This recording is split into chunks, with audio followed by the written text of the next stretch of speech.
Hello, and welcome to the Steve and Mark Discuss podcast, where I will listen whilst my associate Steve discusses something and respond. So he has his notes ready. So over to Steve. Hi, people. This is going to get deep. Well, Richard Spencer. He met his future wife Sherry at a nightclub in 2000.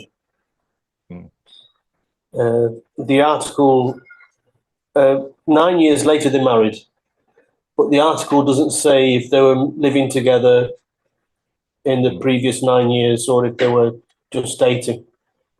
They got married in Thailand. Oh. Nice. They lived in a 7-bedroom house in Yorkshire. Mm-hmm. But some months into the marriage, Sherry became violent and attacked Richard,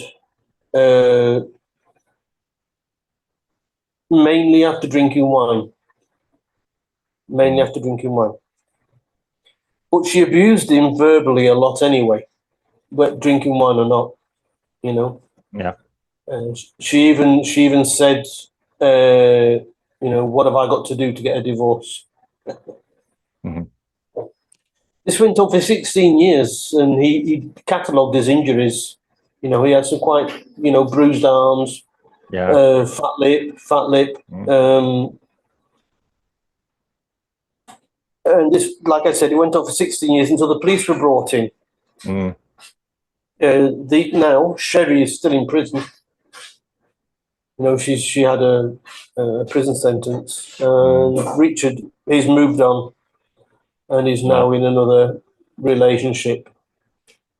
Now, I read, of course, the article was a lot more expansive than what I've just said. Mm. But then I read another article written by a lady called Mega Lillywhite. Mm. And she wrote an article titled "Why Some Girls Are Adored and Some Girls Are Settled For." Mm. And she goes to quote some of the classics, the classic books of Dickens and, the Brontes. And basically, they had a lot of romance in the stories. And for the ladies, you exchange Dickens and with Mills and Boon, okay? Yeah, with Mills and Boon. I'm the 50s, 60s, yeah. And these stories were where the heart always ruled the head. That man met a woman. Yeah. And then she explains that now the Gen Z's philosophy is we don't fall in love. We have a chemical reaction in the brain, which, it makes us think that, that we like the person when, really we possibly, it's only while this chemical is fluctuating in the brain. Mm-hmm. And the same generation decided that love is just a series of brain impulses and nothing more. So my question is, what makes that initial immediate impact between two people? That this is for me. This is, and it's got to work on both sides, of course. Yeah. Are we, in general speaking, are we now adoring? Not you and me. I mean. Yeah. In general, the world. You cared. The world. Yeah. You cared, Steve. Yeah. I never did. I didn't. No. You made that perfect. Well, are we now adoring or just settling for the second best? Is my question. Ooh. I had thought about this in depth when I used to think about and I shouldn't really say this because one of my sons is going to watch this. Yeah. Right. But as we pass through life, we have various relationships. You know, unless we're extremely lucky, and that young girl that we met at high school is the one that stayed by our side, but they're few and far between. And we had the intensity was different for each of the relationships that perhaps I had. Yeah. And you know, have I been settling? And is it better not to settle and wait for the adoring one to come along? I'll leave that one with you. It can go quite deep, this conversation. Yeah. Right. Okay. Well, yeah, we've only got like a maximum 15, 20 minutes on these videos. Yeah. Do I look like Jordan Peterson? Yeah. I'm gonna have some coffee. Yeah. You go ahead, mate. Now, this is always, it's an interesting thing. I mean, I got married in my 30s, for example. I've never been married before. I got married in my 30s. Me too. Yeah. Yeah. So I had, I wouldn't say fun before that. I enjoyed my life. My mother always thought I was going to remain a bachelor. And suddenly along comes a girl in my life who probably tolerated me a bit. If she understood what was going on most of the time, because she didn't speak English when I first met her. But I've met her legitimately in a bar, not a club. But yeah, by that time you're a bit more mature. Now, I think there's something very strange with human relationships, and I mean this and everything. How do we define what a friend is? How do we define this person, that person? I think human emotion is a very, very strange thing. Now, for some reason, and I believe it all ties in with some modern philosophies that have come out that filter through into lots of life, that they're trying to put a rationale on things sometimes. Be it, think about what you're doing and everything else. There is now the opportunity, well, in life, you take chances. What happens? I mean, if you go through life thinking this might not be the one, there is something that draws two people together. And it could be different needs from different people. I probably got a wife that adores me. Without being a mouse chauvinist, I've got a wife that adores me. And probably equally true the reverse, despite occasional hiccups on the way, as it were, which is normal relationship. I mean, this is it. Everybody wants everything perfect in a pigeonhole, which is boring. Right, and that's which is what I think is happening these days. Like I said, this couple they got married in Thailand, and they had a 7-bedroom house. So the question has to be: is did they get married?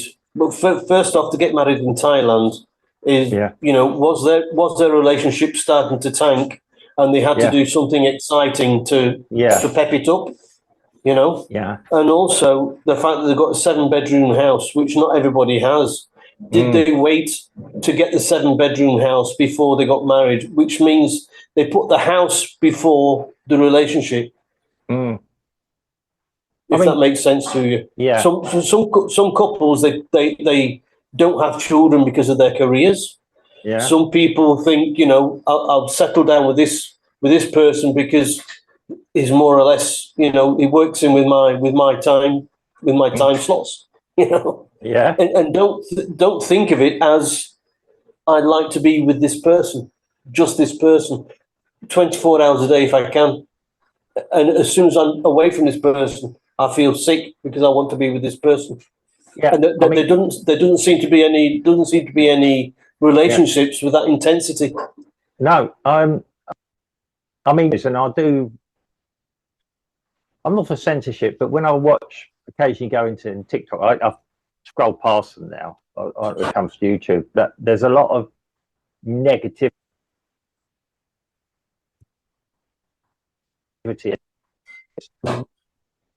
Very video heads on. We're not allowed to say this anymore. But, yeah, tradition. Look, men, we literally have and it does help. When our women see us, we're on the sofa or we're on a balcony somewhere just looking at nothing. That's what us men can do. Women's minds are going. I'm probably jumping along a bit because of time factor. But yeah, women connect everything, and maybe women do want this thing. I mean, when we're talking about Jane Austen novels and Bronte, very romantic, very well written, probably from a woman's perspective. And then we look at Netflix now, the offerings on that, where the romantic things on that, which may be fulfilling the void that my wife likes, these romantic TV series, normally from her career at the moment, strangely enough. Yeah, and they do show problems in relationships, which women seem to want to watch and read about if they had them in their own life. And maybe this is equally true for men, but you know, I don't know many men that actually read romantic novels and watch romantic programs. So I don't know. There are going to be problems, and I mean, I've got, as you know, I've got a young person, and yeah, we've got to have a child between us, and I've been preparing her, and I do say sometimes that life isn't always going to be perfect. Yeah. Your relationships aren't going to be perfect with anyone, be it a friend or a closer alliance with people. But you sometimes have to take a chance on it. And when we do not settle down, occasionally we go with someone, and yeah, the ultimate is putting a ring on the finger. You're taking a chance emotionally. It's how you handle the bad times which probably define the relationship. Some men, unfortunately, can't handle the relationship, and sometimes, yeah, they call it toxic relationship now. Sometimes I hear about these toxic relationships and thinking, well, that was perfectly normal for generations before me. Yeah. Sometimes you have to find a separate room to walk into, to walk away from a situation, which is sometimes the tougher thing to do. Back down, yeah. Not back down. Yeah. My point I'm trying to get across is that the couples these days, they aren't putting themselves. They aren't taking themselves into consideration. Yeah. In first and foremost. Yeah. They seem to be having more importance. Yeah. For having things, for example, for having a car, for having, for being part of a special group, or they seem to, I don't know, it's like them they put on the back burner, and what happens is they're so enthralled about I want to have this and that and the other, they neglect what's on the back burner. It's what we call drift apart. It's what we call materialism. Yeah, I mean, any relationship needs some give and take, working at it, you might call it. I was always taught that. Okay, I was also taught at school. I went to an all-boys school, so I was hardly going to meet my sweetheart there. Maybe some people do. But it was we were taught at school through my life. Any relationship requires some understanding, some help, but yeah, not at the detriment of your own happiness. I think it's Jim Carrey. I saw a video of Jim Carrey, the actor, the other day. I don't know if he's been blacklisted by Hollywood or which, but he stepped back a bit. But he said he hopes that everyone has the opportunity to become rich and famous and realizes that it's not everything. No, it isn't. Yeah. I know. I have been. Yeah. Well, not famous, but I've been richer. Yeah, richer. Yeah. Tell me what it's like. Lord, give me the chance to prove money will not corrupt me. Nothing grand, I can tell you. Yeah, but yeah, I mean, comfortable. I mean, there are times, because I said to my wife, can't we just disappear? I know the practicalities in it. Yeah, I'd be happy with my wife in a cabin in the woods, so to speak. Yeah, okay. There you are. Yeah, I mean, I think I'd be happier actually sometimes, because we were watching, I think it was a TV program called Outlander, which is a quite good British historical drama, okay, based around time travel and things, but it's interesting. And I watched it, and again, that's partly romance, so it's for the women. It's written by a woman. It's a romantic story based around Scottish, Anglo-Scottish history, English Scottish history. I recommend it because the history's there, it's accurate, but also, yeah, if you like science fiction, there's a bit of that in there, and there's a big romance in it, which, okay. But yeah, we're watching it, and he goes and builds something in the woods, a house in the woods, and makes a life. Yeah, meant to be in America. They actually filmed it in Scotland. And I said to my wife, "Could you live like that?" And she says, "No." But she says, "But I know you could." Because although I'm not particularly skillful at these things, the challenge would be there. And if you had to do it, I would do it. And that would probably give me a purpose in life as well. And I think that's what's lacking as well. The purpose got married, bring a family. Having a family is a big thing. The challenges that involves. And I think the younger people now, scared of the challenges, scared of the emotional commitment, scared of the challenges. I have to wake up. You look at yeah. you look at some of the fashion these days. Yeah. I mean, if you were looking to find love, you would not go to a funk festival where the big girls are twerking away there to everybody. I mean, would you ever think of taking one of those home to mother? I wouldn't take them to mother, but yeah. No, but you know what I mean. Yeah, it's not somebody. It's not somebody to pick up and present them to your best mate. You know, what do you think? What do you think? If she could be the one, I doubt it. Well, I mean, when you hang with your mates, you know, they'll take the mickey out of you a bit and everything else. But I mean, yeah, some people support it, but it's a again, yeah, it's about taking a chance and everything else. Now, I know how my parents met. I know how other people met, and it probably wouldn't be a romance that people would want today. My father had a few issues with my mother, with a few members of the family and everything else, and fought for it. And he had to decide whether it was the challenge of having to deal with a relative, my mother, because my father, yeah. And we all know the trials that you can have here with different things. You've got to prepare to work at something. You've got to wake up every morning and face the challenges. We all have insecurities, and I think that's the other thing now, that you have to highlight your insecurities. No, you don't. Yeah. You get on with it, as my mother always told me. Get on with it. And that's the thing with it. You have to get on with life. You're going to have I think the best advice I've had about a relationship, you had a bad day in your relationship, you go to bed, you get up the next morning and try again, and then you try again. Obviously, your experiences are different from mine. But what I was trying to get at in this podcast is where has the emotion gone? Where has this excitement of being next to somebody gone? I can remember, you know, all this getting on with life and all this is all good, well and good. Yeah. But it isn't necessarily at the side of your partner who, if she walks away and leaves the house, you're yearning, you know, for it to come back in. You know, it's an emotion that is so profound. Yeah. That I believe it can only happen one time in your life. Yeah. It can only happen one time in your life. And unfortunately, two people are not necessarily going to have the same opinion.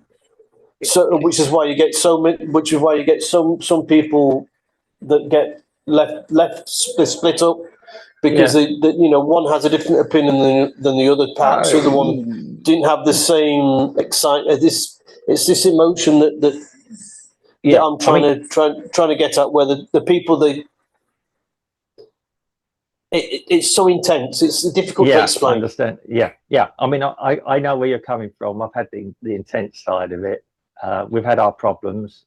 No, I'm talking in the good sense. Yeah. This intense emotion. But not the intense challenges. No. But maybe the intense emotions. But for people like me, the challenges are all part of that intense emotion as well. No, you're missing the point. The intense emotion of adoring, adoration. Yeah, adoration. You know, I mean, if I'm separated from my wife and now my family, do I feel it? Yes, of course I do. There's two elements involved in this. And I've worked overseas. I've worked back in the UK, which is overseas for me now. Put it to the back of your mind, the fact that you are away from your family, and you miss it. You miss, if you like, somebody you can talk to and trust, hopefully. You look after each other. Look after each other doesn't just mean getting the coffee and everything else. There is an emotional sense where you look after each other. And I know the joke is you can't always do that, but you got to be strong for each other. And again, this is it. And I think that's where the adoration comes in as well. And it is a fight sometimes. And when I'm in a fight, I don't mean a fight with each other. I mean, you're going to have bad days yourself where you don't feel things are right. And you're going to have somebody who's there for you, going to say, and I think this is all part of the adoration. It will come on, hold in there. We're going to get through this. And I think that's adoration. If you're willing to face problems down together, no matter what they are. Yes. You took my thoughts right out of my head just now. Yeah. I think that, you know, if you picture the scene where the husband is being disturbed by something. Yeah. And the wife is at his side and says, "Don't worry, we'll get through this. We'll cope. We'll cope." If he's lost his job, for example, he's lost his job, and she says, "Don't worry, we'll get through this. You and I will get through this." That there is a certain adoration, which basically is what you said. But these days, it strikes me that it doesn't need to be losing a job. If you lose something that is like I said, a car. If you had to lose your car, you get couples that scream at each other because they've lost the car, which means they had more respect for the car. Yeah, they had more love for the car than for each other. You know, and that's why I talk about the intensity. Yeah, and I think that's hopefully that's what my wife and myself have got. I mean, okay, she'd like a better place and everything, but as I said, if we both ended up in a shack somewhere, we'd make the best of it. Right. I mean, there's got to be a desire to a point of having the best you can in life, but not at the expense of everything else. I don't want. I mean, I joke about it. I want historic American cars. I don't really, because what would I do with it? And your priorities should change when you are married, and change together. The acceptance that maybe you're not going to have everything you want in life, and I do think that's part of the problem now. We're all being encouraged, live the dream, have everything you want. Like you said, work hard, put off having children. The best gift I've ever had is having the responsibility of, like you are, I know you are as well, of having offspring. You're not going to get everything right. You're not going to get everything right. I'm now at the age where I said to my daughter one day, I'm not a very good father. She says, "You're the best father in the world." And she felt quite emotional, which means, as far as I'm concerned, she tells you do everything. She told me she said to me one day, "You're not like a normal father because you don't shout at me." I said, "Oh, we can change that." But that's a joking. But again, that's getting away from it. But with my wife and myself, sometimes you have to agree how you bring up the child. You might not always agree with everything. That's it. And if you have respect for each other, you don't need to resort to screaming at each other or losing their temper. You talk it through. As I said, then even the best thing you can do sometimes is walk into another room, give it 5 minutes and walk back, get your thoughts together. And that's what both my wife and myself agree to do sometimes, because we've got, the challenges here. I'm still very English or British. You leave the room, you leave the room and you come back into the room 5 minutes later wearing a crash helmet. Yeah, really, yeah. You protect. This makes logical sense, because you got to sometimes you've got to walk away from that argument there and then and get a rationale back. And sometimes by doing that, you're both helping each other. Younger people don't understand. I do see it, is that younger people do not understand this. I'm not someone who's going to give anyone relationship advice.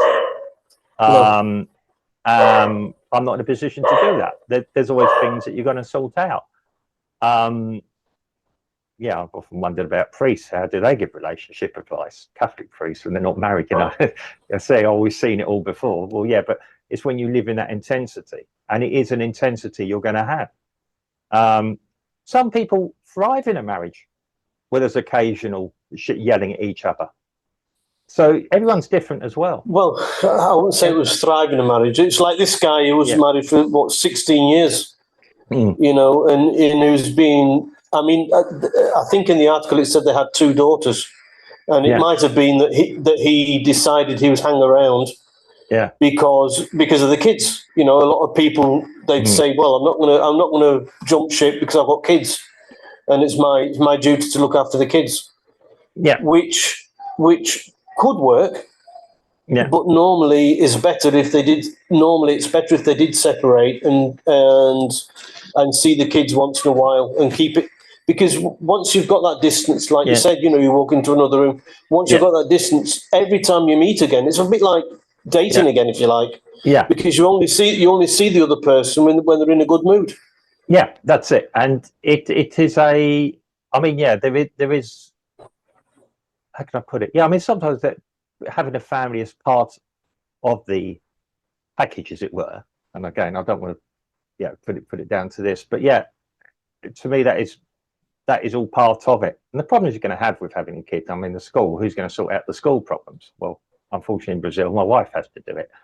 But that doesn't mean I don't step in sometimes and give advice or help. I mean, there's also, you begin to realise with women, you can't always give women advice, because women are capable of sorting out their own problems. They're talking to you to rationalise themselves. And we should be able to do that with our wives as well. I talk about things my wife sometimes hasn't got a clue what I'm talking about, but she listens, and then I'll put it together myself. Yeah. There are times she said, "Don't worry," and it works. All right. If you don't think, there are times that maybe she should tell me to worry about it, but ultimately, you're going to get through problems together. And I think sometimes that's it. Life is not easy. Even if you're single, you have different relationships with different people. People you meet on the way. What people do you trust in relationships or anything else?